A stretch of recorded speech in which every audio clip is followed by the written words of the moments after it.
Aujourd'hui, on plonge dans une interview passionnante avec Léo, un entrepreneur français expatrié en Thaïlande. On va parler de son parcours, de sa vie à Chiang Mai et surtout, on va comparer nos structures d'entreprise. Alors, spoiler alerte, en France, avec ma structure, je paye 80 000 euros d'impôts pour mettre 20 000 euros dans ma poche. Tandis que Léo, avec sa structure, il paye 20 000 euros d'impôts pour garder 80 000 euros. Alors oui, vous avez bien entendu. On va aussi aborder des sujets comme le SEO, le marketing digital et comment il a réussi à s'installer en Thaïlande en tant que freelance. Alors si vous êtes curieux de savoir comment optimiser votre fiscalité ou simplement découvrir la vie d'un expatrié en Asie, eh bien cette vidéo est faite pour vous. Une fois où je suis rentré de soirée, donc on était en soirée de full moon à Copenhague par exemple. On fait toute notre soirée de full moon là-bas. On part sur une petite plage secrète privée, donc on va faire une soirée secrète privée là-bas qui n'est pas vraiment privée ni secrète, mais faut quand même connaître le plan pour y aller. Et donc on part là-bas, on prend un bateau pour aller sur cette plage secrète, etc. On va là-bas et au moment de repartir, donc il était 9h, 10h du matin, très tard, on avait fait la fête toute la nuit. La mer commence à être agitée. On prend le bateau, des vagues dans tous les sens. Tout le monde, je pense qu'à ce moment-là, on pensait tous que on se disait tous, bon, on n'a rien qui craint sur nous, au pire du pire, on rejoint la côte à la nage, mais on était vraiment en mode à tout moment, le bateau s'écroule, les Thaïs étaient super concentrés, je me souviens, ils regardaient. Quand les Thaïs sont très concentrés, qu'ils regardent vers l'horizon, en général, tu te dis, ok, là c'est chaud pour nous, parce que eux, ils ont l'habitude, et si même eux, ils sont tout concentrés comme ça, et qu'ils sont pas sereins, qu'ils nous disent de pas bouger, de nous rééquilibrer sur le bateau toutes les 5 minutes, c'est que c'est chaud, quoi. Est-ce que tu pourrais me dire d'où est-ce que tu viens et quels ont été ton parcours scolaire, mais aussi de travail dans ton pays d'origine et pourquoi la Thaïlande? En fait, pour te faire le parcours rapidement, je viens de Châteauroux, qui est une petite ville du centre de la France. Je viens même pas de Châteauroux même, hein, je viens d'un village qui est à 30 minutes de Châteauroux. En général, je suis Châteauroux en disant que c'est proche de Limoges, Orléans, Tours, Poitiers, des villes comme ça. Mais elles sont toutes à 1h30, donc on est vraiment au plein milieu de la France, au milieu de nulle part. Pour le coup, il n'y a rien à faire par là-bas. C'est un peu une zone morte, la diagonale du vide, comme on l'appelle. Mes parents ont beaucoup voyagé étant jeunes, donc tu sais, quand ils avaient 25 ans, grosso modo, ils sont partis faire le tour de l'Asie pendant 2 ans. Ils ont beaucoup kiffé, ils m'ont raconté leurs histoires pendant toute ma jeunesse, et donc je pense que c'est ça qui m'a vraiment donné le goût du voyage, en fait, étant plus jeune. Et du coup, ensuite, j'ai commencé à faire mes études. J'étais bon en études, donc j'ai fait des études longues. J'étais sur l'informatique à la base, puis du marketing en ligne. Et en fait, ce qui s'est passé, c'est que à partir de mes débuts d'études longues, donc à partir de mes études d'informatique, j'avais la possibilité de faire des stages. Et tout de suite, je me suis dit, bon, bah, j'ai envie d'aller voyager, j'ai envie d'aller explorer le monde et j'ai envie de partir à l'étranger. Donc j'ai commencé avec un premier stage à Singapour où j'ai découvert l'Asie. J'ai fait ma première visite en Thaïlande à cette occasion. Pendant un week-end à Singapour, en fait, je me suis dit, allez, tiens, je reste pas à Singapour, j'ai 3 jours, 4 jours. Je fais un vol pour aller à Phuket, on va aller kiffer la Thaïlande un peu. Première découverte avec la Thaïlande que j'ai adorée. Et ensuite, j'ai continué à aller voyager à droite à gauche. Donc j'ai été aussi pendant une période en Israël, j'ai été pendant une période à San Francisco. Et ensuite, j'ai commencé le monde du travail en allant à Malte, qui est une petite île au sud de l'Italie, petit pays européen. Parce que je faisais du référencement, du SEO. C'était un endroit où il y avait beaucoup de besoins au travail pour ce type de compétences. Donc je suis parti faire du marketing en ligne, du SEO, du référencement à Malte pendant 2 ans et demi. C'était le premier pays que j'ai découvert. Et en fait, kiffait bien le pays, c'était ok, mais après 2 ans et demi, on se fait un peu chier là-bas parce que c'est une toute petite île. C'est une île qui fait grosso modo la taille de l'île de Léron, hein, pour te faire une référence. Donc après 2 ans et demi à vivre sur l'île de Léron, je me suis dit, bon, là, il y a un moment où c'est un peu ennuyant, c'est pas fou. Et en fait, j'ai eu une proposition par le boss d'une boîte qui était établie ici à Chiang Mai, de venir le rejoindre pour rejoindre son équipe, etc. Et donc moi, c'était pile un moment où on me proposait une augmentation, une évolution de carrière et d'aller visiter un nouveau pays que j'avais jamais visité, qui m'intéressait énormément, qui fitait très probablement avec ce que je voulais vivre et comment je voulais vivre. Et du coup, voilà, ni une ni deux. J'ai pas trop réfléchi, j'ai accepté et je me suis retrouvé à m'expatrier une 2e fois en Thaïlande. Et c'était il y a maintenant 2 ans et demi. Au niveau des études, c'était quoi comme étude que tu as fait, hein? Ça s'appelle comment? Alors j'ai fait un DUT en informatique pour apprendre à être développeur, en gros. Et j'étais pas un très bon développeur en fait. Du coup, après 2 ans de DUT informatique, j'ai mon diplôme, mais je sens que continuer dans une voie d'ingénieur, etc., c'est pas forcément là où mes compétences seront les mieux utilisées. Et à l'inverse, j'ai plutôt des bonnes compétences en commerce, en communication, en marketing en ligne, en droit, etc. Donc je vais dans une filiale licence pro marketing numérique et e-commerce. Et du coup, je fais une année de licence pro là-bas et ensuite je pars en école de commerce spécialisée dans le numérique Je fais tout ça en alternance toutes mes dernières années, ce qui me permet d'avoir un cursus qui est plutôt cool sans avoir à le payer. Donc plutôt agréable. Et ensuite à la fin j'ai fini avec un master en digital marketing, un truc comme ça. Je me souviens plus exactement du nom. Les études sup elles étaient un petit peu bullshit quand même. Elles m'ont permis de voyager, c'est avec ça qu'ils m'ont attiré au final, et c'est avec ça qu'ils m'ont gardé, grâce au fait que... Le master digital, ça équivaut à un bac plus combien? Bac plus 5, par curiosité. grosso modo. Ok, donc je crois que c'est le top alors. Il n'y a pas plus. Ouais, non, en vrai c'est excellent. Je pouvais difficilement plus étudier, etc. Je faisais un peu ça parce que c'était toujours... c'était facile de rester dans cette même voie. J'avais déjà mon alternance, tout était financé. Puis bon, c'est toujours le top de signer un bac plus 5 quand on est en France. C'est un peu le Graal quand tu fais tes études longues. Voilà, c'était extra. Ça m'a permis d'être un peu plus étudiant aussi pour profiter un peu de la vie étudiante et puis d'expérimenter un peu dans mon coin pendant mes études aussi. Donc c'était cool. Et tu as fait ça en alternance? J'ai fait ça en alternance, en effet, ouais. J'ai commencé mes premières années d'alternance en étant dans une boîte qui s'appelait... c'est une boîte française qui était concurrente à Google Analytics, en gros, qui s'appelle AT Internet, qui a été rachetée depuis, qui s'appelle Piano, et qui avait un système de compteur de visites en ligne, etc. Et donc, grosso modo, je travaillais en tant que consultant là-bas. J'ai fait 2 ans là-bas et j'ai fait ma dernière année d'alternance pendant mon master chez Cdiscount, au référencement, au pôle référencement de Cdiscount aussi. Donc voilà, j'ai fait... ces 3 années-là à Bordeaux. En gros, j'étais à Châteauroux, puis j'ai été à Limoges pour mon DUT informatique, puis j'ai été à Bordeaux pour aller finir mes études dans le numérique, où j'ai été visiter 2 grosses entreprises, un peu dans la data, puis dans le référencement, qui était vraiment ma passion. Et donc, j'avais envie de changer de taf, en fait, et d'aller dans le référencement, d'en faire toute ma vie, parce que c'était un truc que j'aimais trop. Et du coup, quand je suis parti chez Cdiscount, c'était ce but-là, donc j'étais très content de faire ça. J'ai fait une année là-bas, ça s'est bien passé. Et ensuite, c'était objectif, je finis mes études et que je m'expatrie. Ok, donc maintenant, le statut actuel que tu as, c'est quoi? C'est statut de freelance ou dans une boîte, tu es embauché? Alors, c'est un peu particulier parce que du coup, je suis rentré dans cette boîte-là qui m'avait débauché pour pouvoir venir travailler en Thaïlande. J'ai fait 2 ans quasiment complets dans cette entreprise-là et ensuite, j'ai toujours eu un peu... un gros appétit, on va dire, et donc j'avais envie de gagner plus, d'aller dans une autre entreprise, d'avoir plus de responsabilités, chose que j'ai fait. Du coup, j'ai changé pour une autre entreprise. Mais ce qui s'est passé, c'est que ça s'est pas très très bien passé durant ce changement. Et donc, ils m'ont cut en période d'essai. Donc, en gros, à la fin de ma période d'essai, on m'a dit que j'étais pas gardé. Du coup, j'avais déjà un peu de gens qui me proposaient de travailler ensemble depuis plusieurs semaines. Et du coup, je suis passé sur un modèle freelance. En fait, pendant quelques temps, consultant freelance. Pendant les premiers mois. Donc en gros là c'était de mars cette année, on va dire février, mars, avril, mai, etc. Et j'ai commencé à prendre l'activité un peu plus au sérieux à partir de mai, je dirais mai, juin, dans ces eaux-là, où je me suis dit en fait cette activité de consultant que j'ai actuellement, c'est vraiment quelque chose que j'aime faire, c'est quelque chose que j'ai envie de continuer. Donc là, à l'heure qu'il est, je suis dans un mode freelance / consultant / j'aimerais bien commencer à staffer, à monter une agence digitale et à avoir une situation qui soit plus orientée agence, etc. Donc prestation de service à l'heure qu'il est, on va dire. Du coup, tu avais récupéré t'as intégré une société en Thaïlande qui, elle, n'a pas prolongé ta période d'essai. Donc ça, c'était une société thaïlandaise ou une société d'expatriés?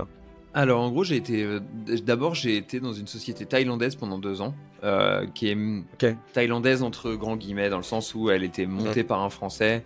Et il y avait plusieurs structures qu'il avait montées, une qui était basée aux US, une qui était basée en Angleterre, en fonction des accords fiscaux qu'il y avait, des accords de comptabilité, etc., qu'il y avait entre les pays. Et donc, cette boîte-là était une boîte thaïlandaise et je suis resté dans cette boîte thaïlandaise pendant 2 ans.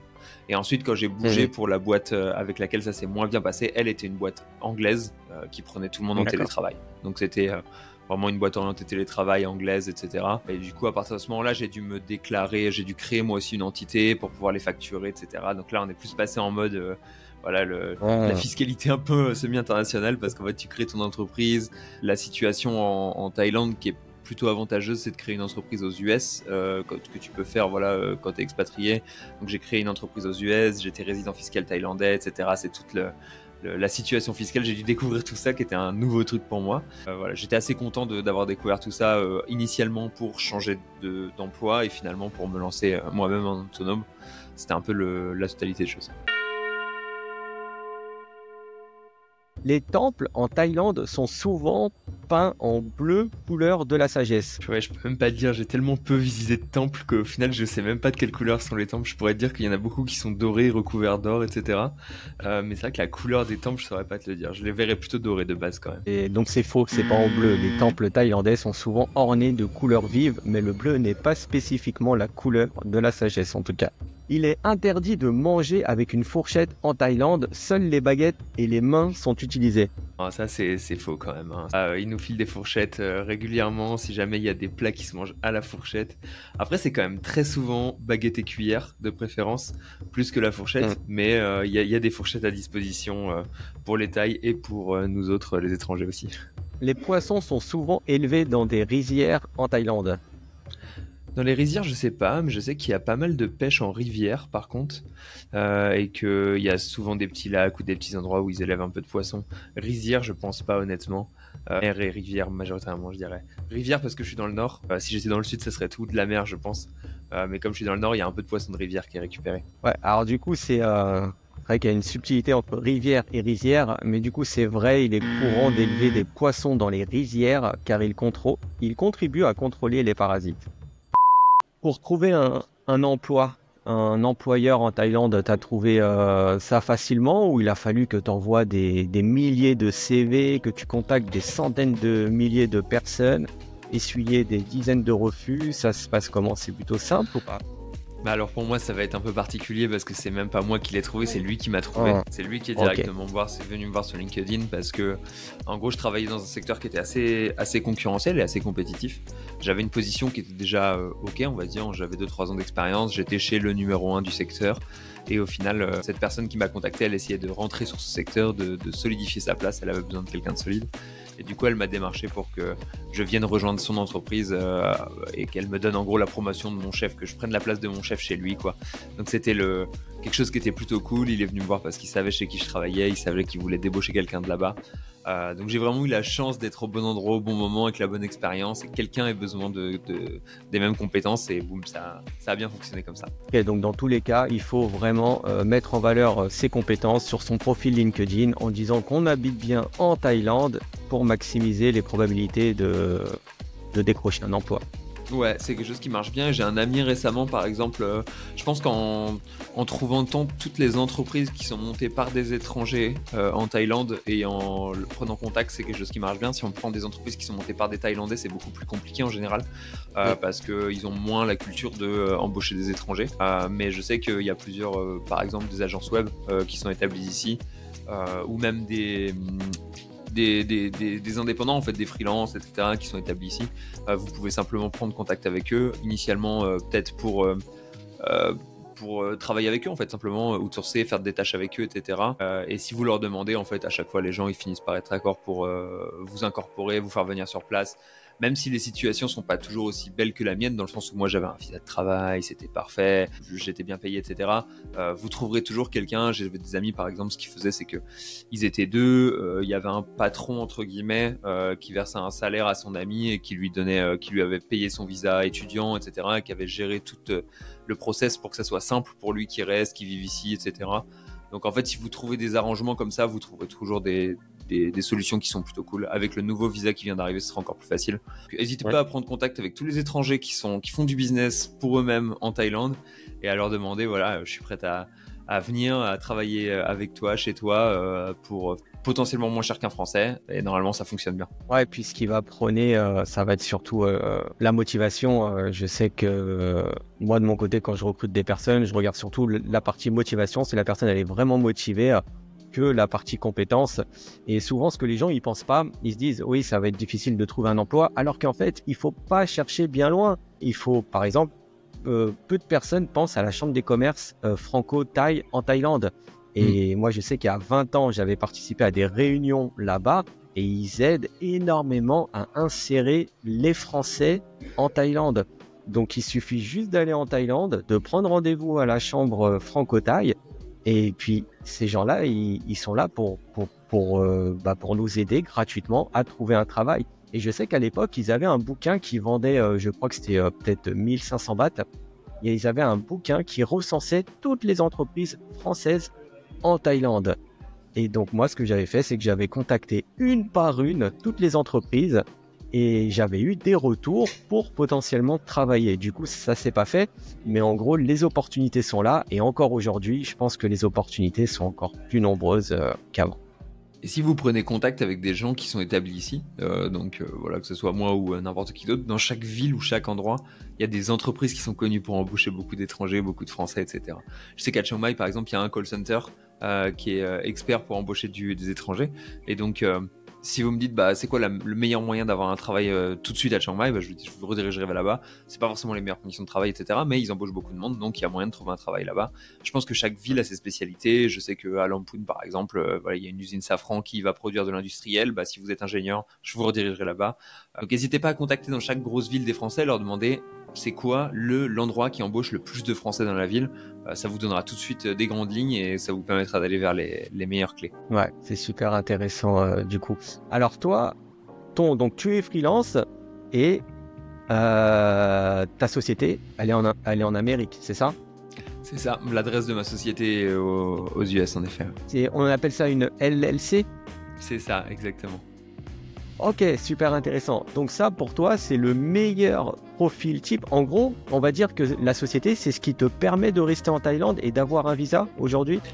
Non, pas exactement. À l'heure qu'il est, je suis sur un visa étudiant, donc j'étudie la langue thaïlandaise en remote. Donc en gros, j'ai des cours toutes les semaines, 2 heures de cours où je dois aller et regarder ce qui se dit, ce qui se fait. Et j'ai un contrôle une fois tous les X. Bon, au final, c'est pas des choses qui sont extrêmement contrôlées, donc c'est plutôt tranquille. C'est ça qui me permet d'avoir un visa et de rester en Thaïlande. C'était le modèle pour lequel j'ai opté l'année dernière, parce que en gros, il fallait que je change de modèle. Je revenais d'un visa de travail, donc c'était idéal, etc. Il fallait que j'ai un modèle pour rester en Thaïlande, donc j'ai opté pour celui-là. Mais là, récemment, ils ont ouvert un nouveau visa qui est le DTV, un visa qui permet de venir travailler en Thaïlande si vous êtes entrepreneur, grosso modo, et que vous avez plus que 15 000 € sur un compte et que vous pouvez les prouver. Vous pouvez venir vivre et travailler en Thaïlande pour 5 ans, quelque chose comme ça. Donc c'est plutôt de la bonne durée. Donc voilà un peu la situation dans laquelle je suis. Je suis en étudiant, je vais passer sur un DTV bientôt. C'est ce qui me permettra de rester en Thaïlande. L'entreprise aux US, c'est surtout pour être autorisé à gagner de l'argent. Il faut que tu aies une entreprise à un moment ou à un autre qui puisse facturer. Et donc c'est ce que j'ai grâce à cette entreprise aux US. J'ai une entreprise officielle qui permet de facturer. Et pourquoi pas avoir choisi une société en France?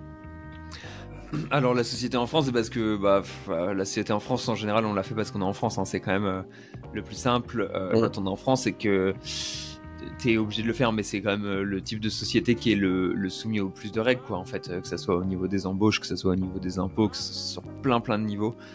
C'est beaucoup plus compliqué d'entreprendre quand on est en France, beaucoup plus de coûts, beaucoup plus de contraintes, beaucoup plus de latence au niveau de la durée. La LLC aux États-Unis, c'est grosso modo à l'inverse l'entreprise avec le moins de contraintes. Et donc c'est ce qui permet d'être le plus rapide, le plus efficace. Moi, ça m'a permis de déclarer mon entreprise en 1 semaine ou 2 semaines maximum. Les frais de création et de maintenance, c'est quelque chose comme 100 € ou 200 € par an pour avoir cette entreprise et la maintenir. Au niveau de l'imposition, je suis imposé uniquement sur les revenus que je ramène en Thaïlande. Donc tant que je ramène pas de Thai baht en Thaïlande et que je les utilise pas en Thaïlande, je suis pas imposé dessus.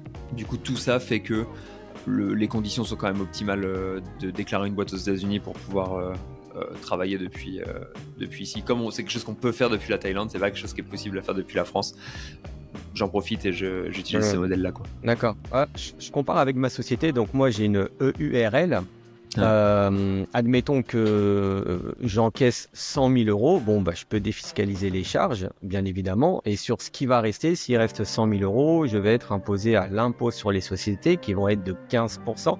Donc, il va me rester, on va dire, 85 000 €. Et ensuite, si ces 85 000 €, je veux me les rattribuer à moi, eh bien là, je serai taxé à 45%. Donc 85 000 € moins 45%. Donc admettons, il reste 40 000 €, on va dire, ou 45 000 €. Après, je serai double imposé sur mes revenus que j'encaisse, on va dire, à hauteur de 30%. Donc sur ces 45 000 €, il va me rester peut-être, on va dire, 25 000 €. Donc voilà, on part d'une assiette de 100 000 € et on récupère en fait au totalité en tout 25 000 €. Et c'est quoi la différence avec une LLC? La différence va être un peu violente. En gros, pour commencer, l'avantage de la LLC, c'est qu'elle t'as aucun impôt sur une LLC. Les seuls impôts vont être directement ceux au pays, attribués au pays. Donc grosso modo, j'ai pas d'impôt sur les sociétés et je vais pas avoir d'imposition sur les dividendes que je sors ou les choses comme ça. Les seuls impôts que je vais avoir, ça va être directement depuis la Thaïlande sur mes revenus. Du coup, je suis seulement imposé sur l'impôt sur le revenu en Thaïlande, qui est assez minime étant donné que je sors pas grand chose de ma boîte à l'heure qu'il est. C'est pas grand chose quoi. Donc grosso modo, je pense que je dois être à 15%, entre 15 et 20% d'impôt sur les revenus en Thaïlande. Et encore, c'est parce que la loi a changé l'année dernière. Si tu ramenais l'argent de l'année d'avant, c'était un montage qui était un peu particulier, mais grosso modo, tu avais zéro parce que c'était de l'argent qui était généré en dehors de la Thaïlande. Maintenant, théoriquement, la loi a changé. Il faut que tout le monde se mette un peu à jour. Il faut que je vois quand je vais payer mes impôts cette année. Mais grosso modo, je vais payer au grand maximum 25% d'impôts, quoi. Donc sur les 100 000, quand toi tu te récupères 20 000, moi je devrais pouvoir récupérer au moins 75 000. Il y a une grande différence, du coup, c'est de l'argent que tu peux réinvestir, on va dire, pour ta retraite, au final. Ouais, parce que exactement. Le grand avantage, selon moi, d'avoir une société en France et de payer ses impôts en France, c'est que plus tard, on a quand même la retraite. Et la retraite, c'est de l'argent qui tombe sans rien demander. Donc c'est ça, mais maintenant, si toi, tu récupères beaucoup plus d'argent et que cet argent-là est investi dans des, je sais pas, je dis des bêtises, mais sur des ETF, sur un compte boursier, ou etc., ou même sur des sociétés, bon, bah du coup, tu peux capitaliser et puis générer peut-être beaucoup plus d'argent pour plus tard. C'est exactement ce que je fais alors qu'il est en fait, à partir du moment où je suis parti de la France, j'ai accepté psychologiquement que j'aurais pas ma retraite. Et après, j'avais déjà commencé à me renseigner un petit peu plus tôt, on va dire, quand j'avais une petite vingtaine d'années, sur tous les systèmes de retraite par capitalisation. Comment est-ce qu'on se fait pour construire sa propre retraite? Comment est-ce qu'on fait pour être libre financièrement? Quand on dit des choses comme ça, alors qu'il est sur YouTube, ça paraît un peu kitsch et un peu cliché. Mais assez simplement, mettre de l'argent sur des ETF un peu tous les mois, pour avoir un patrimoine qui grossit et puis ensuite vivre des intérêts du capital progressivement quand on aura atteint la somme qui nous paraît être convenable. Étant donné que je suis peu dépensier, surtout maintenant que je vis en Thaïlande, j'ai pas besoin d'énormément d'argent pour vivre, donc quand j'aurai capitalisé assez d'argent, je sais que j'aurai ce qu'il me faut et je pourrai retirer tranquillement chaque mois un petit peu d'argent ou chaque année un petit peu d'argent pour pouvoir vivre une année, et le but c'est de pouvoir prendre ma retraite aussi rapidement que possible. Ok, ouais, c'est super intéressant. Alors moi j'ai encore du mal à me sortir, c'est une croyance limitante, mais j'ai encore du mal à me sortir de cet état d'esprit justement de la retraite. C'est un travail sur moi. Mais du coup je pense à un truc, n'as-tu pas peur de l'extrême gauche en France qu'elle te rattrape? En plus, c'est assez marrant que tu dises ça parce qu'en plus, moi j'ai toujours voté à gauche historiquement.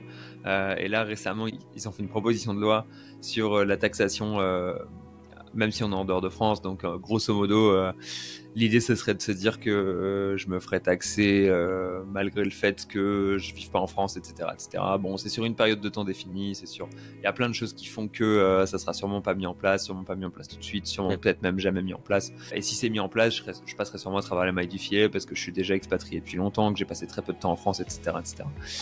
Mais ouais, potentiellement je me ferais rattraper, c'est pas grave, au pire je paierai des impôts, enfin tu vois, tu payes des impôts et t'as pas l'air d'être la personne la plus malheureuse du monde. Pour l'instant je peux esquiver, donc j'esquive parce que je suis sur un modèle légal qui fait que on me demande pas de le faire.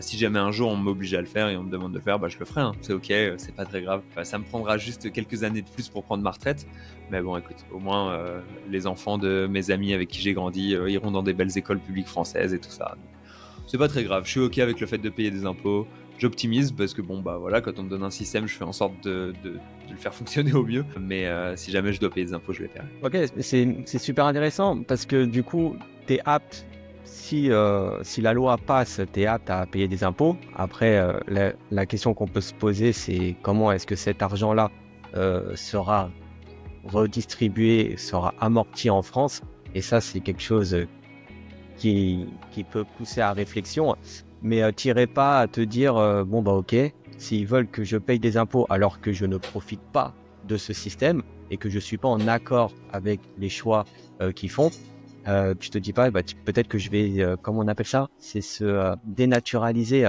c'est-à-dire abandonner son passeport. J'ai vu, voilà.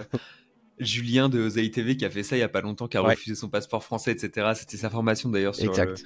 l'optimisation fiscale que j'avais suivie. Non, clairement, j'irai pas jusque-là. D'ailleurs, il y a même un move que j'ai toujours dit que je ferais. Quand j'étais jeune, je disais que je ferais sûrement ce move parce que j'étais très antimilitariste. Et du coup, le move que je souhaitais faire, c'était de donner de m'exonérer d'impôts en donnant énormément d'argent, histoire que mon argent aille pas à l'armée. C'était la logique que j'avais à l'époque. Enfin, je pense que je suis encore assez antimilitariste. Peut-être qu'à l'heure qu'il est, en fait, si je me fais taxer, je donnerais, parce que je donne déjà pas mal d'argent, peut-être que je donnerais plus et je me ferais exonérer mes dons et je paierais pas d'impôts parce que je donne de l'argent, que ce soit en Thaïlande, en France, en Afrique, etc. Ça me gênerait pas, mais potentiellement, ouais, parce que je suis pas un grand fan de l'utilisation qu'en est faite. Peut-être que je donnerais juste pour éviter de tomber dans l'utilisation, la mauvaise utilisation potentielle qu'en est faite. Je suis pas sûr que je le ferais, je sais pas exactement, mais c'est une cartouche que j'ai dans mon fusil, entre guillemets. Mauvaise Ok. analogie d'ailleurs Ouais, pour quelqu'un d'antimilitariste. c'est clair. Super intéressant. Ok, top. Ok, donc du coup, maintenant tu es complètement freelance. Ton cœur de métier, ton cœur de compétence, ça reste le SEO, le C'est ça. marketing. Comment est-ce que tu trouves tes clients?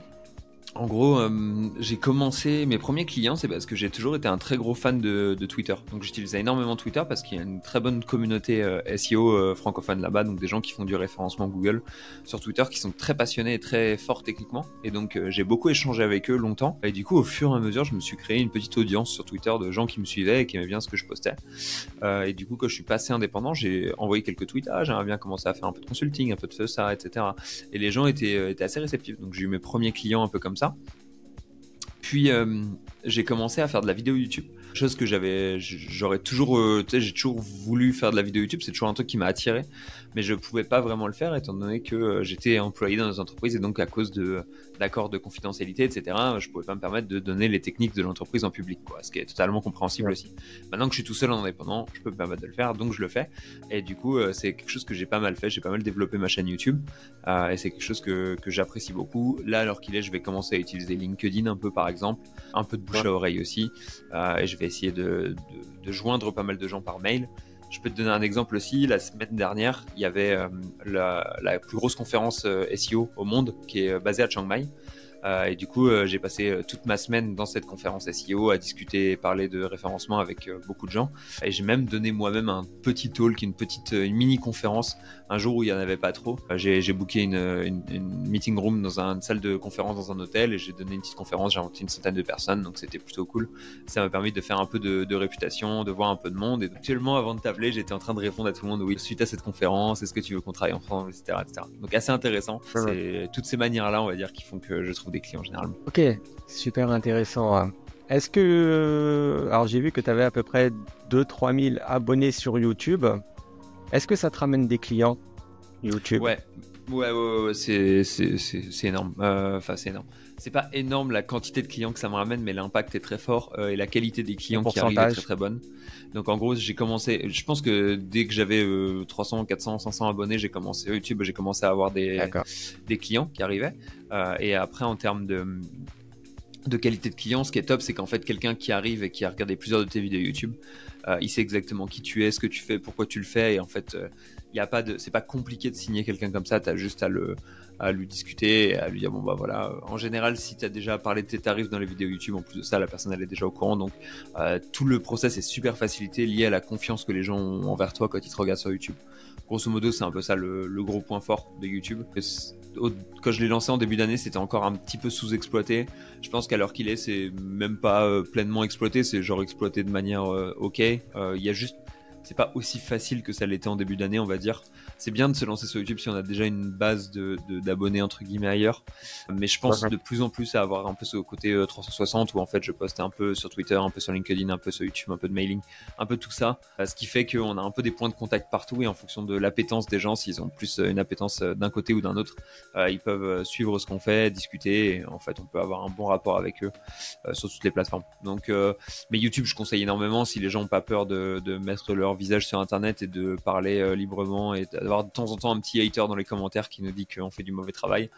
Si vous n'êtes pas très surpassé tout ça, mon avis YouTube est une des meilleures opportunités qu'il y a à l'heure qu'il est et ça me permet d'avoir une interaction et de parler avec des Français tout le temps et d'avoir des clients en France alors que je suis basé en Thaïlande, ce qui est déjà très fort, quoi. Ouais, comme quoi, même avec une petite communauté sur YouTube, il n'y a pas besoin de faire plusieurs vues ou avoir des millions de followers. Et puis à partir du moment où on a son premier hater, ça veut dire que justement on fait du bon travail. Exactement. Donc c'est un signe. Non, mais c'est super intéressant justement, parce que moi aussi j'ai une société de formation et donc toute la partie marketing, SEO, ça m'intéresse grandement. Alors, quel est le nom du célèbre marché de week-end à Bangkok, l'un des plus grands marchés en plein air du monde?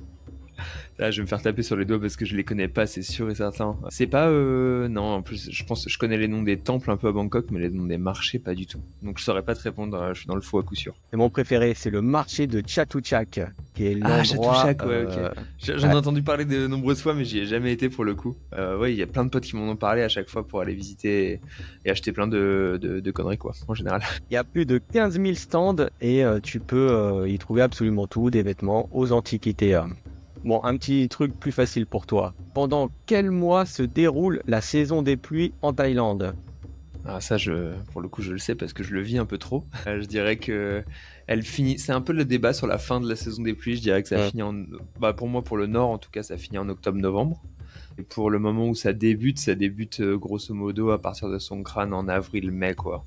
On peut dire le tout début en mai, la fin en octobre-novembre, grosso modo. Dans le nord, en tout cas, c'est ça. Je sais que dans le sud, il y a encore des endroits où la pluie, elle est un peu en différé, et notamment ouest-est, qui eux ont eux-mêmes des endroits qui sont des climats qui sont un peu différés. Je connais surtout le climat du nord, donc voilà. Je te dirais mai-octobre pour le climat du nord.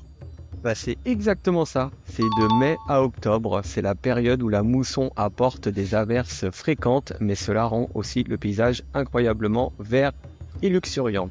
Alors, quelle région de la Thaïlande est connue sous le nom de Triangle d'Or? Triangle d'Or, c'est le triangle qui va rejoindre Laos, Birmanie, Thaïlande, grosso modo. C'est tout le nord avec Pai, Chiang Mai, Chiang Rai, au niveau du Mekong. Voilà. C'était longtemps, ça a été l'endroit où ils produisaient l'opium. Et j'ai vu il y a pas longtemps, c'est trop marrant, une brochure de publicité parce qu'il y a beaucoup de café maintenant là-bas et en fait dans les années 70 le roi a décidé que on pouvait plus faire d'opium en Thaïlande, que c'était pas sérieux comme business et du coup il a investi massivement dans la production de café pour remplacer l'opium. Du coup ça c'était le petit truc marrant que j'ai découvert et qu'en fait tout le côté, la culture du café qui est en Thaïlande alors qu'il est, en fait elle arrive simplement du remplacement des cultures d'opium dans les années 70. On a l'impression que c'est un truc super fort, tu vois, impressionnant, récent, historique, etc. Et en fait c'est un petit move que le roi a fait il y a 40-50 ans, quoi. Ah, c'est marrant, je pensais que c'était qu'il voulait se mettre au café par rapport aux Occidentaux en fait. Mais du coup, c'est depuis longtemps. Ils ont capté que c'était un bon marché, ouais, parce que c'était la trend et que ça faisait un bon marché. Mais je crois qu'à la base, c'était vraiment plus pour remplacer l'opium qu'autre chose. Et au final, il leur fallait un marché de remplacement. Ils avaient ça ou le chocolat, quoi. Grosso modo, c'était les marchés qu'ils avaient de possibles, qui étaient un peu high value. C'est ce qu'ils ont choisi, le café, quoi. On peut dire quand même que ça reste de la drogue. C'est quand même des molécules qui traitent le cerveau à la fin. Que ce soit le café, le chocolat, tout ça, ça a une dépendance forte et ça change complètement notre intérieur. Ouais. Mais c'est bien ça, le Triangle d'Or se situe dans la province de Chiang Rai, à la frontière entre la Thaïlande, le Laos et le Myanmar. C'est une région riche en histoire et en culture. Généralement, quand les gens ils te contactent à 80%, c'est pourquoi? Quel est leur besoin? En gros, plusieurs possibilités. Je dirais que la plupart des gens qui me contactent, ils me contactent pour du conseil, plus que de l'implémentation directe. Donc grosso modo, ils ont un site, ils travaillent sur un business en particulier. Donc imaginons par exemple un serrurier à Paris. Il a besoin de mieux référencer son site. Et donc il va discuter avec moi parce qu'il a besoin de mieux référencer son site. Souvent, ces gens-là, ils aiment bien avoir, je vais pas dire les mains dans le cambouis, mais ils aiment bien travailler sur leur site. Les gens qui me contactent, c'est parce qu'en fait, en général, ils ont vu mes vidéos YouTube, et mes vidéos YouTube, elles sont déjà assez avancées. Donc en fait, c'est des gens qui ont déjà une petite appétence pour le SEO, et qui ont juste besoin de confirmer toutes les informations, parce que c'est un secteur avec énormément d'informations dans tous les sens, assez difficile de savoir qu'est-ce qui est vrai, qu'est-ce qui est faux, est-ce qu'on va dans la bonne direction ou pas. Et donc souvent les gens viennent me voir pour avoir un peu toutes ces confirmations, que je leur donne du conseil, que je les oriente, que je priorise avec eux, histoire qu'on accélère tout ça. Donc grosso modo, c'est un peu le modèle que j'ai très souvent, c'est des gens qui ont déjà un site, qui sont déjà dans une démarche où ils ont envie de s'améliorer, et du coup ils viennent me poser les questions de qu'est-ce que je dois faire en priorité, comment je dois le faire, est-ce que tu peux vérifier mon travail s'il est bien fait. C'est souvent ce type de projet-là. J'aime bien moi personnellement l'implémentation aussi, hein, c'est presque, même je préfère presque ça, donc j'ai aussi des clients de e-commerce par exemple qui m'a dit bon bah voilà j'ai envie que tu gères mon SEO, j'ai pas envie d'en savoir beaucoup plus que ça. Dis-moi ce que tu as fait, grosso modo, histoire que je sois informé de ce qui se passe sur mon site. Mais j'ai pas envie que tu me coaches et j'ai pas envie de le faire. J'ai envie que ce soit toi qui t'en occupes et que ça soit une boîte noire pour moi et que j'ai juste plus de CA à la fin de l'année. Donc c'est un peu les deux modèles que j'ai. Ça et du coaching en one-to-one un peu plus sur une problématique précise. Il y a des fois où il y a des... Souvent, là, c'est même des référenceurs qui viennent me voir, qui me disent bon bah voilà, j'arrive pas à sortir ce client, ce cas-là précisément, je sais pas comment faire. Prépare-moi une roadmap pour lancer tel site. Et donc là, c'est des gens qui me bookent 1 heure en général et on parle pendant 1 heure en mode intensif. J'essaie de leur débloquer tous leurs problèmes possibles, ce qui est souvent faisable parce que j'ai pas mal d'expérience dans le domaine. Malgré mon jeune âge, j'ai été dans des thématiques qui étaient assez compétitives, donc ça m'a permis d'acquérir de l'expérience un peu plus rapidement que la moyenne. Ah, c'est super intéressant et puis on en aura toujours besoin. Moi, par exemple, je vois en tant qu'entrepreneur, l'inconvénient, c'est que quand on travaille en CDI, on a toujours un patron qui est là pour nous dire « Ok, fais ci et fais ça ». Et donc, du coup, on travaille machinalement. Mais quand on est entrepreneur, il y a personne on n'a personne sur qui s'appuyer.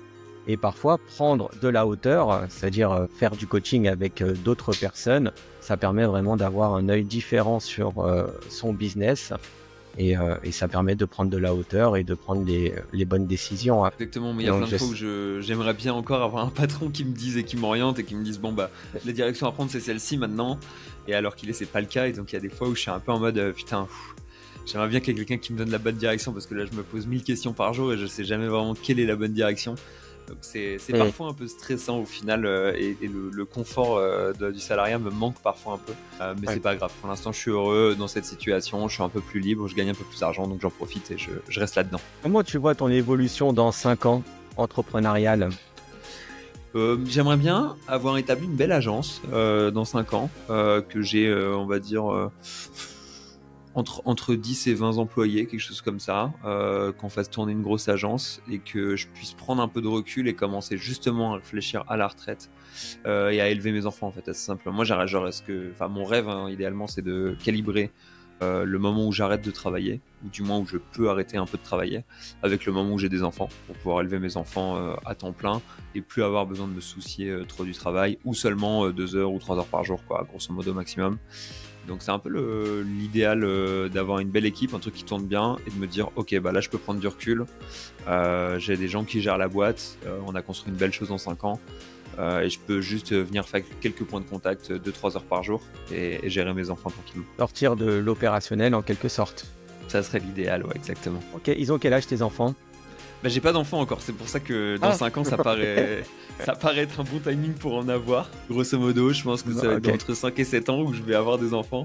Et du coup, j'aimerais bien que ça soit timé avec ce truc-là. Donc c'est un peu le but que j'ai de me dire, dans 5-7 ans, j'ai des enfants, je prends du recul, etc., etc. Ok, d'accord. Et toujours basé sur Chiang Mai ? Moi, j'aimerais bien. Maintenant, il faut que je concilie avec ma copine qui, elle, adore la mer. Et du coup, c'est un peu la discussion qu'on a régulièrement où elle me dit souvent que si moi, j'étais pas attaché à Chiang Mai comme ça, elle irait vivre au bord de la mer.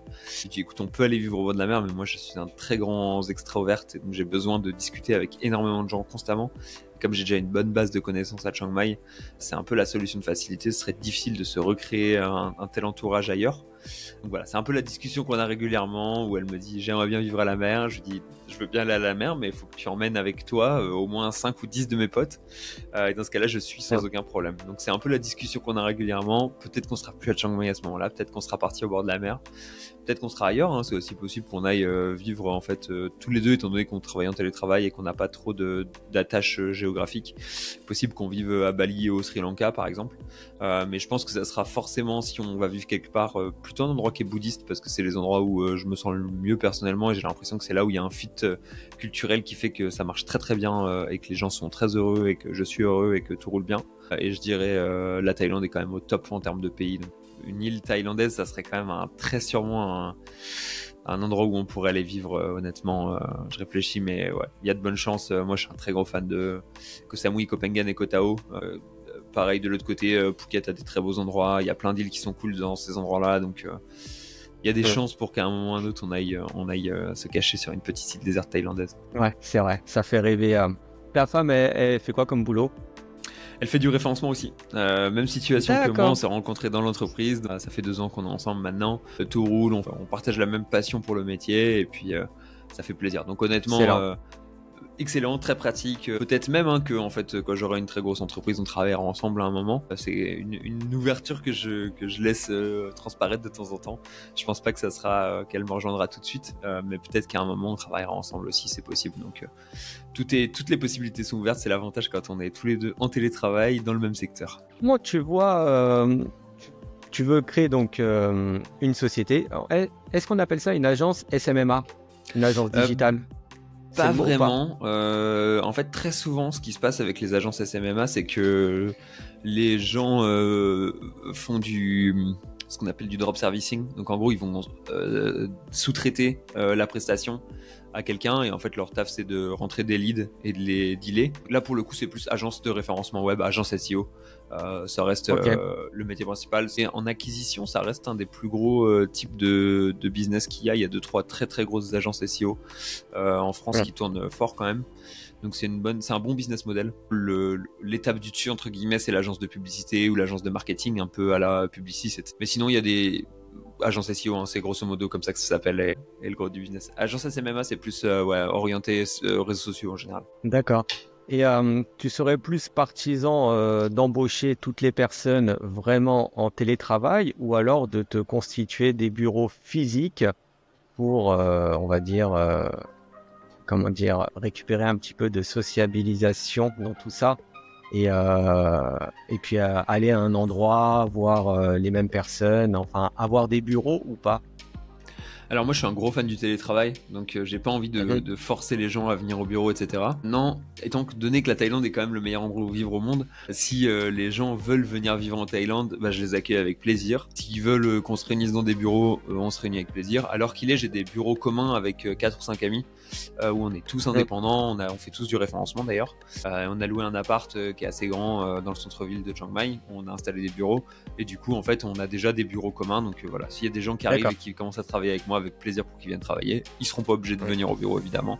Le but c'est simplement que voilà, ça se passe bien et que tout se déroule. Ouais, parce que j'ai remarqué ça, c'est quand j'étais en CDI que j'avais 1 heure de trajet pour aller au boulot sur Paris et 1 heure le retour. Je pensais qu'à une chose, c'était de devenir digital nomade. Donc maintenant je suis digital nomade, mais c'est ce côté relationnel qui me manque, de sociabilisation, et j'ai ce petit truc à me dire, j'aimerais bien maintenant avoir des locaux, voir des personnes en physique pour partager des moments et pourquoi pas construire des locaux un petit peu à la mode Google, avec pourquoi pas un baby-foot, un billard vraiment cool, zen, une ambiance de travail vraiment adéquate. Bah, je te rejoins complètement là-dessus dans le sens où moi j'ai besoin de beaucoup de contacts sociaux en régulier, et du coup dans cette structure dans laquelle j'étais, Green Tomato Media, c'est une boîte de français à Chiang Mai, dans laquelle j'ai passé 2 ans. Ce qui était très cool, c'était ce côté, il y a des bureaux en physique où il y a du monde, on peut y aller, on peut y passer du temps, il y aura du monde, c'est intéressant, et on peut aussi être en télétravail comme on préfère. Et à partir du moment où tu as une certaine taille d'équipe, donc on va dire une bonne vingtaine de personnes, tu sais qu'il y a toujours un peu de monde au bureau, il y a toujours un peu de monde en télétravail, ça tourne et en fait chacun fait comme il lui convient, donc ça permet d'avoir un modèle hybride qui est quand même assez agréable, que j'ai vraiment apprécié pendant longtemps. Et là en ce moment c'est vrai que je galère un peu entre les phases de sous-sociabilisation, on va dire, où je vois pas assez de monde, etc., et les phases de sur-socialisation où je vois beaucoup de monde, et c'est un peu difficile pour moi de trouver l'équilibre, donc je me réadapte, etc., je change un peu de modèle, je réapprends, mais j'aimerais bien avoir ce modèle hybride où les gens peuvent être soit en télétravail, soit venir au bureau comme ils le souhaitent, et je trouve que c'est le modèle qui est le parfait, quoi. Tu vois, tout le monde fait comme il le préfère. T'as toujours du monde au bureau avec qui échanger, t'as toujours du monde, tu peux rester chez toi si jamais t'as ton heure de travail et que t'as envie de rester à la cool. Voilà, il faut vraiment un modèle hybride. C'est pas tout l'un ou tout l'autre. Il faut vraiment adopter un modèle hybride, et comme tu dis, tout le monde fait ce qui lui plaît. C'est quoi ton plat thaï préféré? Très bonne question. c'est vraiment une bonne question en plus, parce qu'il y a tellement de bonne nourriture thaïlandaise, genre tout est bon quoi. Je peux t'en citer plusieurs quand même, parce que là c'est trop si tu me verrouilles. Le yellow curry qu'il y a dans le sud, il est délicieux. On en a pas dans le nord, mais il est vraiment délicieux dans le sud. Ça fait genre un espèce de curry coco, trop bon. Pas le massaman? Non, c'est pas le massaman, c'est un autre, c'est une variante. Il y en a pas beaucoup, tu les trouves que dans le sud, que au niveau de Phuket en général, beaucoup là-bas, et pas simple à trouver. Même là-bas, il y en a pas énormément, mais c'est vraiment un de mes currys préférés que ma copine m'a fait découvrir, donc gros fan. Moi, j'aime beaucoup les mama noodles, donc c'est les noodles en pack comme ça qui font frire à la poêle. Mama noodles en général, c'est un truc que j'adore, quoi. C'est des noodles aux œufs. Qui sont très bonnes. Ah oui, c'est ceux qui font dans les restaurants, c'est pas les trucs que tu mets au micro-ondes, non? Bah alors c'est les trucs que tu mets au micro-ondes normalement, mais genre ils en ont plein dans les restaurants et ils te les préparent du coup à la poêle, etc. Et ils te les font bien quoi, en gros, grosso modo. Et moi c'est un truc que je mangeais déjà un peu en France, que j'avais appris à me faire un peu à la maison. Et là en plus ils le font à merveille, ils te rajoutent des œufs, ils te rajoutent des trucs, du poulet, etc. Donc ça te rend le plat délicieux. Sinon, un bon panang curry, c'est toujours un très très grand classique aussi, hein, ça me fait toujours très plaisir. Le khao soi, dans le nord, un très grand classique qui fait très plaisir à Chiang Mai, c'est un des plats typiques. Et sinon, je réfléchis aux autres plats que j'aime bien, j'aime toujours un bon pad thai, ça fait toujours plaisir aussi. C'est essentiellement, je dirais, les plats que je mange en termes de plats thaï. Ouais, c'est ça quoi. Beaucoup de curry au final, tu vois, je me rends compte en le disant. Et côté sucré, c'est quoi ton dessert thaï numéro 1? Putain, en dessert, je mange beaucoup de barres chocolatées, moi, et je suis un gros fan des barres chocolatées thaï. Donc, pour ceux qui connaissent le top ou le bang bang, quoi, qui sont les barres chocolatées que t'as dans le 7-Eleven, beaucoup. Pas mal de fruits, hein. Mango sticky rice, quoi. Ça, c'est vraiment le gros classique aussi. Tellement bon, tellement délicieux. Je pense que c'est ce que je mange le plus en termes de sucré, le mango sticky rice. Et de la mangue en général, des trucs à base de mangue, etc., quoi. Ou de la banane. Des fruits qui poussent ici et qui sont délicieux, des smoothies aussi, un grand classique qu'on trouve un peu partout. Tu devais choisir une ville ou région en Thaïlande où poser tes valises, ce serait laquelle? Si c'est pour poser mes valises, je les poserais sûrement à Chiang Mai, étant donné que je suis basé ici et que c'est vraiment une top ville. J'aime beaucoup Phuket aussi parce que il y a ce côté international, il y a la mer, c'est pratique, etc. Je dirais pas Phuket centre, mais en fait Beng Tao, au nord de Phuket, c'est un endroit qui est plus pour les expats, qui est vraiment cool, avec une plage magnifique et où il y a moins le côté fête abusive, etc. J'aime énormément Koh Tao aussi pour le petite ambiance, un peu de chill, etc. où les gens sont à la cool. Étant donné que je fais de la plongée aussi, très bon endroit. J'aime beaucoup Koh Phangan pour la culture de la fête qu'ils ont là-bas, que je trouve merveilleuse, et un écosystème de digital nomade qui est top. Donc je ferais très sûrement un pile ou face entre ces 4 endroits au final. D'accord. T'es déjà parti à Koh Mak, Koh Kood? Non, pas encore. Ça fait partie des points d'intérêt qu'on a envie de visiter depuis longtemps. Avec toute la commune d'expatriés qu'on a autour, c'est un peu la nouvelle trend. Les gens sont là en mode faut qu'on aille là-bas, faut qu'on teste ça, etc. Parce que c'est un peu l'endroit privilégié théoriquement. Donc impatient d'aller découvrir tout ça, mais on l'a pas encore fait malheureusement. Donc pour l'instant, je peux pas me prononcer dessus. J'ai juste une pote qui elle y a été en pleine saison des pluies, elle avait rien à faire. Elle était en mode c'est horrible, mais parce qu'elle avait très mal timé son départ. C'est quoi ton kiff ultime niveau activité, hein, ce que t'aimes faire le plus en Thaïlande? Franchement, il y en a plein. La plongée à Koh Tao, hein, comme je te dis, ça c'est vraiment une top activité déjà. La motocross à Chiang Mai, on a des endroits pour faire de la motocross qui sont fabuleux parce qu'en fait il y a la montagne et du coup motocross dans la montagne tout le temps. Ça c'est vraiment une activité que j'ai découvert ici qui était excellente. Il y a plein d'activités qui sont cool à faire. En fait par exemple le wakeboard, c'est une activité que quand t'es en France ça coûte super cher à faire. Et en fait quand t'es ici ça coûte pas très cher. En gros t'es tiré par un câble. Et t'es sur l'eau, donc en général soit sur un lac, soit sur pas sur une rivière, mais sur un lac ou sur la mer, tiré par un bateau. Et du coup, quand tu fais ça, t'as pareil avec je sais plus comment ça s'appelle, mais quand t'as la voile et que tu te fais tirer. Je sais plus exactement comment ça s'appelle. Pareil, tu vois, t'as une voile et t'as une board et tu te fais tirer par le vent. Ok. Tout ça, c'est des activités qui coûteraient trop cher à faire en France, faut être au bon endroit, c'est galère, etc. À apprendre à faire en Thaïlande, ça coûte pas très cher, donc j'ai appris à faire du wakeboard par exemple. C'était une super bonne expérience et je suis content d'en faire de temps en temps. C'est pas forcément l'activité qui me procure le plus de kiff, mais voilà. Et sinon, j'ai fait pas mal d'escalade aussi en Thaïlande. Escalade au niveau de Krabi, Railay Beach, etc. Un des plus beaux endroits du monde pour faire de l'escalade, je pense, avec des pistes qui sont fabuleuses. À côté de Chiang Mai, on a des bons endroits pour faire de l'escalade aussi. Donc voilà, un peu ma triplette, je dirais, escalade, motocross et plongée, ça serait quand même les 3 favoris. Niveau culture thaï, qu'est-ce qui t'a le plus surpris, hein? C'est le fait que les Thaïs, ça soit très difficile pour eux de capter le second degré. Donc en gros, si tu fais une blague de second degré, tu dis quelque chose, mais tu penses pas vraiment cette chose. Par exemple, si je disais ah Digitail, ah ouais, ce podcast il est vraiment nul quoi, tu vois, en me disant bah non, en fait ce que je pense c'est que ce podcast est bien, mais je dis ça pour rigoler et en fait tu dois comprendre que c'est l'inverse. Les tailles ils comprennent jamais ça, donc ils pensent toujours premier degré, ils se disent toujours ah ouais tu penses que c'est nul, comment ça se fait là. Et donc ça c'est vraiment un truc qui est particulier. Je pense notamment à une amie qui arrive ici quand elle avait 12 ans. Et du coup qui a grandi de ses 12 à 30 ans en Thaïlande et donc elle est plus thaï que française alors qu'il est, mais elle parle français, donc c'est une des personnes qui est le plus qui me permet le mieux de voir les différences franco-thaï en fait, parce que tu vois le début qui a grandi en France puis elle a fini en Thaïlande. Typiquement sur le second degré à chaque fois elle saisit pas et elle est là en mode bah, je comprends pas pourquoi tu dis ça, et en fait c'est toujours un truc où on se dit ah ouais, bon elle capte pas parce que elle voit pas qu'on dit l'inverse de ce qu'on pense, etc. quoi. Donc je pense que le point qui m'a le plus choqué c'est le manque de second degré. Ouais, j'ai cette sensation aussi avec ma femme. Qu'est-ce qui te manque le plus dans ton pays d'origine, donc en France? Ouais, je te dirais de base mes amis, hein, évidemment, mes amis, ma famille, ma famille et le fromage. Les 3 sur un pied d'égalité, clairement. Top. La plus belle plage où t'as mis les pieds en Thaïlande? Putain, la plus belle, c'est difficile à juger. Avant que ce soit Koh Kood. Ouais, bientôt ce sera Koh Kood. Je pense que la première fois où j'étais en Thaïlande, donc j'étais sur une toute petite île qui s'appelait Koh Mook, qui est au sud de Phuket, à 2 heures de Phuket, et je suis jamais retourné depuis, mais c'est vraiment une toute petite île, et elle faisait vraiment partie des plus beaux paysages que j'ai vus parce que c'était tout petit et que c'était vraiment, enfin tu vois, c'était presque à se demander pourquoi est-ce qu'on avait été là-bas, mais ça c'était vraiment magnifique. Quand j'ai été je réfléchis aux autres plages qui étaient vraiment belles que j'ai vues. Ouais, j'ai fait beaucoup de levées de soleil en fin de soirée à Copenhague aussi, qui étaient des moments magnifiques parce qu'en fait tu vois le lever de soleil sur la plage, les plages qui sont mi-plage avec des gros rochers qui tombent dans l'eau, etc. Ça c'est vraiment des endroits qui étaient magnifiques aussi. Ouais, je pense que c'est les plus beaux endroits où je me suis dit putain là c'est vraiment magnifique. Et après, enfin en fait toutes les plages elles sont belles quoi. Par contre il y a pas une plage qui est achetée quoi. C'est ça le fin mot de l'histoire quand même, c'est que ça c'était les plus belles, mais des plages moches en Thaïlande j'en ai pas vu quasiment. Enfin grosso modo ouais.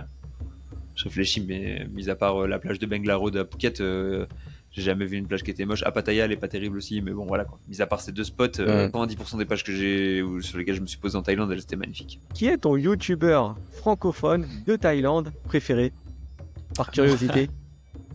Bon, alors, ça va pas être très très dur, ça va être mon collègue qui est juste derrière, parce que grosso modo, j'ai dans mes bureaux partagés, j'ai un collègue qui travaille depuis ici et qui fait du YouTube français qui s'appelle Le Calibre, qui travaille sur les montres essentiellement. Donc, je vais directement citer Théo parce que si c'est pas le cas, je pourrais plus jamais rentrer dans mes bureaux après. Et sinon, mes amis avaient beaucoup regardé Sabri Taille aussi, qui est toujours un peu la référence, mais qui était un peu cringe quand même. Enfin, tu vois les miniatures et tout, c'était un peu des trucs de forceur Sabri Taille quand même.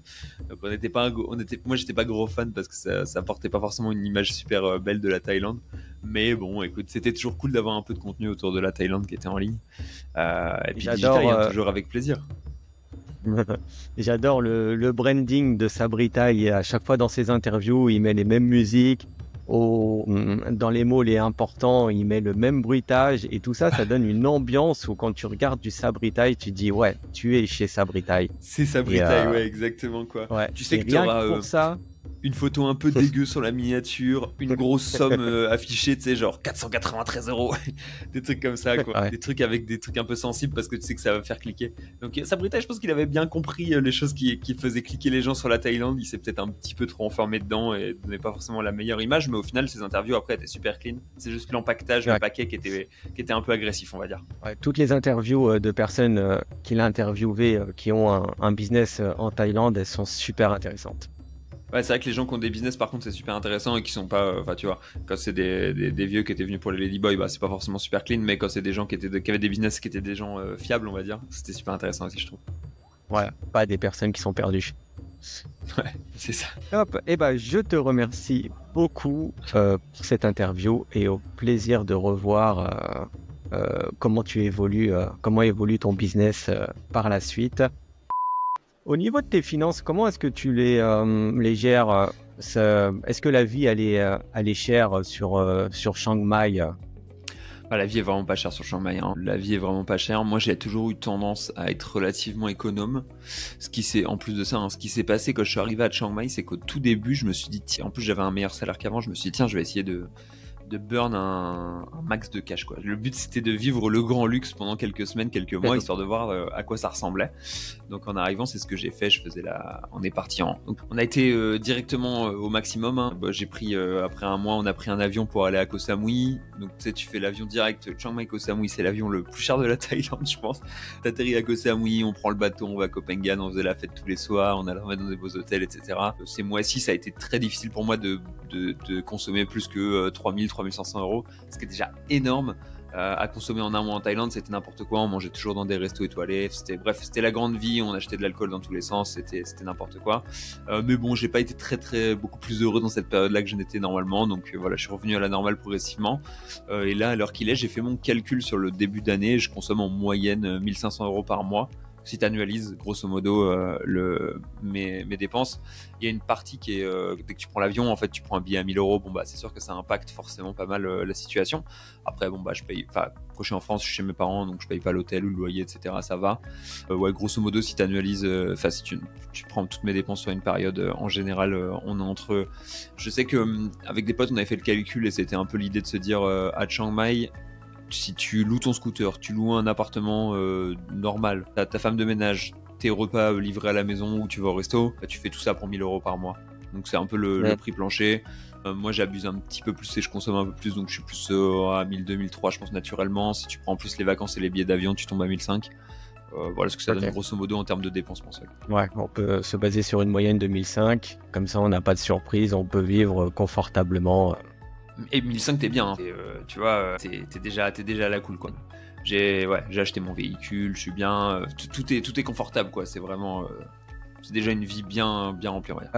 Est-ce que tu peux me dire quelques mots sur ta retraite Vipassana que tu as fait à Udon Thani? Donc, il me semble qu'une retraite Vipassana, c'est de la méditation pendant un certain nombre de jours où tu ne parles pas. C'est ça? Exactement. En fait, c'est un truc au moment où ça s'est pas très bien passé dans ma carrière pro et que j'ai voulu. Je me suis dit, bah tiens, il y a pas mal de choses que je pense à faire depuis longtemps et c'est l'occasion, je vais avoir un peu moins de travail, être un peu moins pris pendant une période, c'est l'occasion d'aller tout mettre, quoi, d'aller tout faire. Et donc j'ai pris rendez-vous pour cette retraite, donc c'est un truc sur lequel tu réserves un peu en avance en général parce que c'est un peu prisé. Et du coup j'ai pris en avance 3 mois d'avance, un truc comme ça, ou 2 mois d'avance à Udon Thani, qui était l'endroit où il y avait les places le plus rapidement possible. Donc j'y suis allé et c'était super bonne expérience. D'un côté c'est horrible parce que c'est le plus grand ennui que tu puisses avoir. En fait tu arrives et grosso modo ce qui se passe c'est que tu te réveilles à 6h du matin, tu vas méditer pendant une période, donc tu t'assieds, tu fermes les yeux, tu te concentres sur ta respiration pendant 1 heure grosso modo. Ensuite tu vas manger un petit déj à 7h du mat et ensuite tu recommences à méditer pendant 2-3 heures. Ensuite tu remanges un petit repas à midi. Ensuite tu recommences à méditer pendant 4, 5, 6 heures de plus, etc. Et donc en fait tu passes toute ta journée grosso modo assis, les yeux fermés, à te concentrer sur ta respiration. T'as des moments où évidemment tu peux en profiter pour aller te laver, aller faire ta lessive, aller faire des petits trucs comme ça, mais grosso modo tu passes au moins 6, 7, 8 heures par jour à méditer. T'as pas le droit de parler avec qui que ce soit, t'as pas le droit de lire, t'as pas le droit d'écrire, toutes les choses qui pourraient être un tout petit peu fun et en dehors de la méditation, t'as pas le droit de les faire. Pas le droit de faire du sport non plus, chose qui m'aurait été bien utile parce que je me suis dit bon bah au pire je vais couvrir avec du sport, mais c'était pas possible. Donc tout ça cumulé fait que tu as énormément d'ennuis en gros pendant longtemps, mais après je dirais 5-6 jours, ton cerveau il commence à se dire que c'est pas si grave, quoi. En fait tu débloques un truc, après 5-6 jours il y a plus vraiment d'ennui, c'est juste extrêmement tout le temps devient juste différent, et en fait c'est normal de méditer plusieurs heures d'affilée, c'est ok. Et quand je suis ressorti de là, en fait, ce qui est fou, c'est que j'étais extrêmement heureux. Donc, vraiment heureux comparé à d'habitude. Tout me paraissait mieux, tout me paraissait plus beau, plus joli, les gens plus sympas. J'avais plus d'empathie, etc. Et mon cerveau fonctionnait 10 fois plus vite, quoi. J'avais plus le cerveau pris par plein de choses en même temps. Mon cerveau, il traitait les problèmes à vitesse grand V. Donc, c'était très agréable là-dessus. Et suite à ça, j'ai continué à méditer. Donc, je continue à méditer encore 30 minutes par jour depuis 6 bons mois, un truc comme ça. Et j'ai refait un week-end de 4 jours de méditation avec ma copine cette fois, il y a 15 jours. Donc, tu vois, c'était il y a peu de temps encore.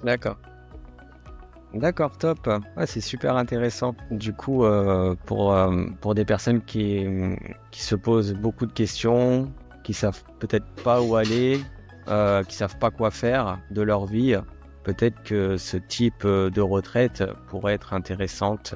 C'est vraiment pas mal, ouais. Moi, je le conseille même à tout le monde, honnêtement, parce que c'est vraiment un net positif sur ton bien-être, je trouve, en général. Ouais. Particulièrement efficace si t'as tendance à être stressé, si t'as tendance à être sous pression, à avoir des mauvaises émotions, à être triste.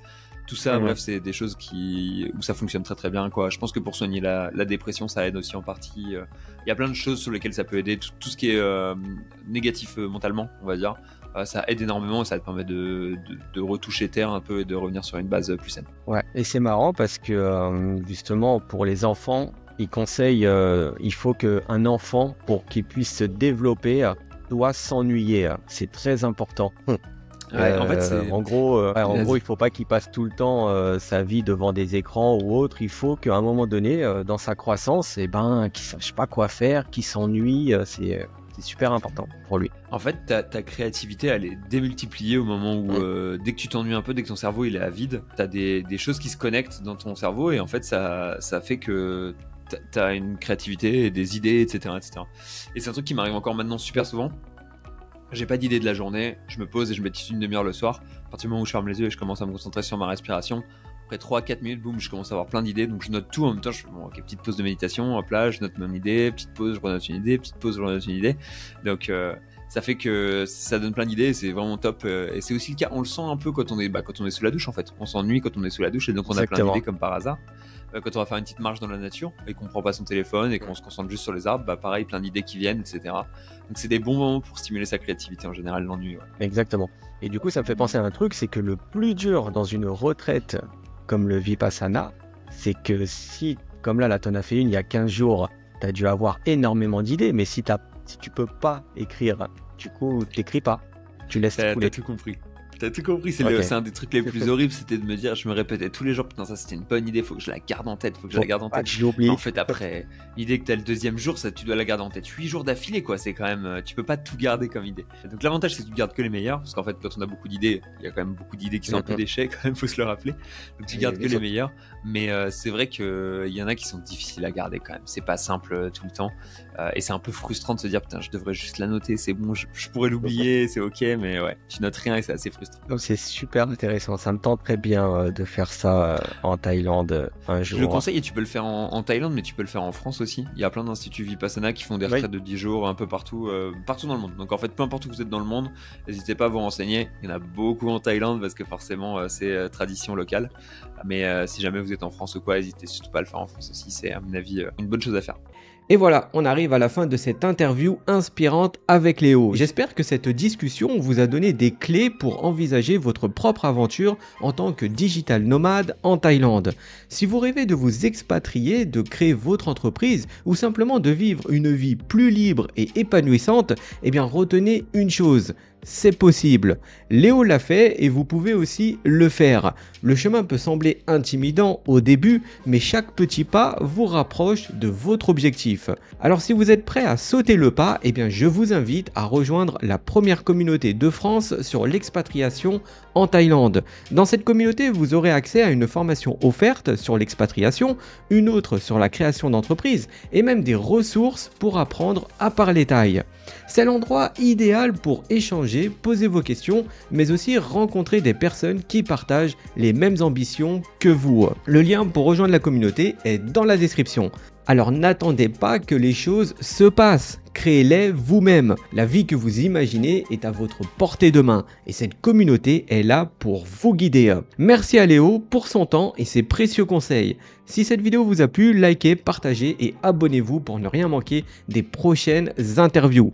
Et surtout, n'oubliez pas, le monde est vaste et votre potentiel est illimité. Alors qu'attendez-vous pour vivre la vie dont vous rêvez? À très vite pour de nouvelles aventures et en attendant, prenez soin de vous et osez croire en vos projets.